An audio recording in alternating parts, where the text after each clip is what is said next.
Hello, everyone. Thanks for tuning in to another episode of Fixed Income Meander. This is episode 3, and I want to discuss basically how I see corporate debt markets evolving with the AI. AI, some may consider a bubble, but the AI change and how that's going to transmit over to corporate bonds issuance, the amount of debt outstanding. So, first of all, I want to bring up something I considered significant, and it was last year's Oracle debt issuance. Now, I'm going to look at it because I don't remember the notional value of it, but there was massive issuance. Let's get straight to it. There was about a 18 billion unsecured bond sale in September of 2025, if my information's right. And this was one of the most significant moments because I remember I was watching Bloomberg at that time. I was actually looking at the PHLX index for some research at the time, and I saw that debt issuance, and I saw a little bit of movement, but I thought this is really significant. Oracle is this isn't a normal big bond issuance. This is an experiment for how I see the AI industry impacting corporate bonds. And here's what I'm seeing by this. When Oracle issued that 18 billion September bond sale, this was data sampling on a massive scale, and this is even bigger than Oracle. What is going to be found is how much solvency does corporate debt, specifically for the AI industry, the data center industry, computer processing industry, how much can people purchase, and are is it hitting the marks, and how solvent does that debt last? So first of all, what people wanted to see with AI is how quickly will that debt get bought? Was it going to be smooth? Are they going to have to mark those yields up? Is everything going to go well? Or are they going to transition nicely into debt packages? That was significant. The next point was to see how well that debt will stand. Now, I'm going to go to a bond desk real quick. This is just something I look at it for. But apart from just some market swings, there was no like major civilizational level downgrade. Now, I haven't seen the default indexes on Oracle or the default swaps on Oracle, but it wasn't disastrous, which was another sign. And why I think this is significant is what Oracle is trying to show, and what's the direction it's heading is everyone is structurally engraved into AI. Um, in some instances, people are using AI for 50, 20, 10 cents on the dollar. Like they are basically getting leveraged computer processing power for free, and that's what I've seen when I audit these AI deals. When I audit the reason why AI uses it, not to overgeneralize, but it's a data center with Clippy from Windows 98 on it, like a chatbot on it, and it seems like the real package that's being sold to institutions. Obviously, AI is important. Its data analytics capabilities are highly impressive and getting better, but it seems like the real institutional package, which is being sold, has nothing to do with a specific AI model or even AI itself, but it's leveraged computer power. It's almost a reselling of cloud computing. And to some extent, that's what I'm actually seeing. The real infrastructure, the real money, is going into the same things that used to exist, which was data centers, cloud computing, large storage, but this time there's a general narrative to happen. And I think this AI thing, even though it seems revolutionary, it's part of just a greater shift into a digital world. Now, why I think this Oracle debt issuance was important.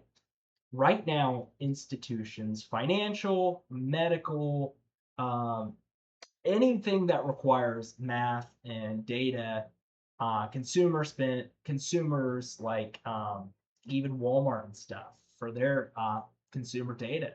It's important. Um, People are getting leveraged into these large computer processing deals. And as I said earlier, it's 20, sometimes 10 cents on the dollar.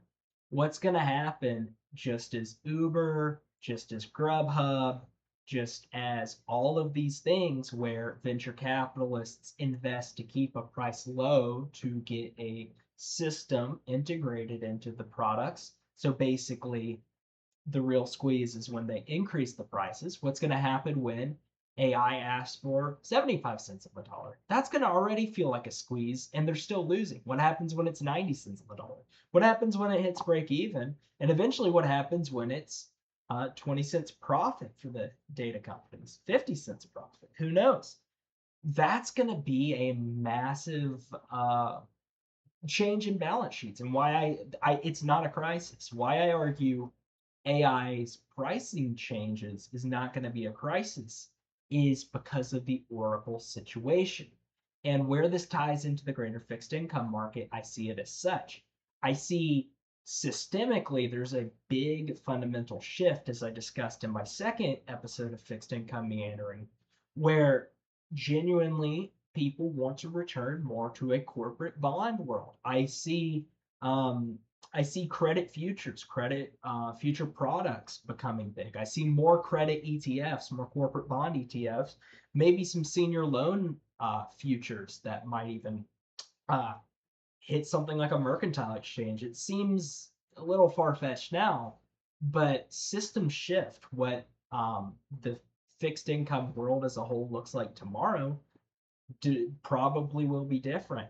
And that is the macro wins. Now, I also see that this gives smart accountants, smart economists, smart advisors are realizing within the next 15 to 20 years, maybe people are going to be okay with more debt on our balance sheet, more debt issuance. Maybe people are just going to say, okay, we're going to keep these equities showing solvent cash flow. We're going to issue it. And then finally, there is the venture aspect, which says, what if we take a structural shift to where maybe the entire fixed income world wants more corporate debt? What if we see balance sheet operators within big firms are willing to make this? And how do we do this? We do this through AI. We do this through leveraging the structurally most important thing we have in the shifting economy, which is data, which is processing, which is storage, which is data analytics.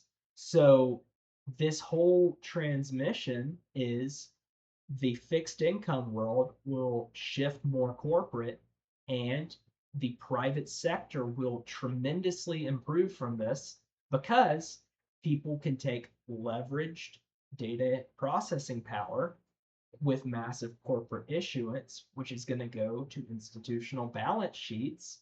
And you might see Euro AI. That's a joke about Euro dollar, but you might actually see a situation where um, AI is the catalyst for a mixed repo system. You see more uncollateralized stuff. You see more corporate debt. You see more interbank lending than just this treasury bill backed system we have right now.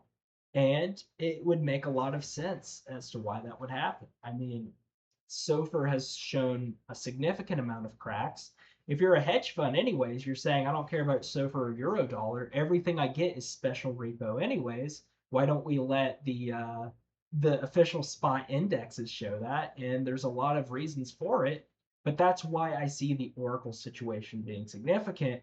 And what I would be looking for if you are a fixed income analyst, a macro analyst, or just a passion of economics, look for more major debt issuances, not venture capitalist lending or anything, but look for more major debt issuances. Maybe if it's not even directly structurally tied to AI, which AI is being used as the narrative.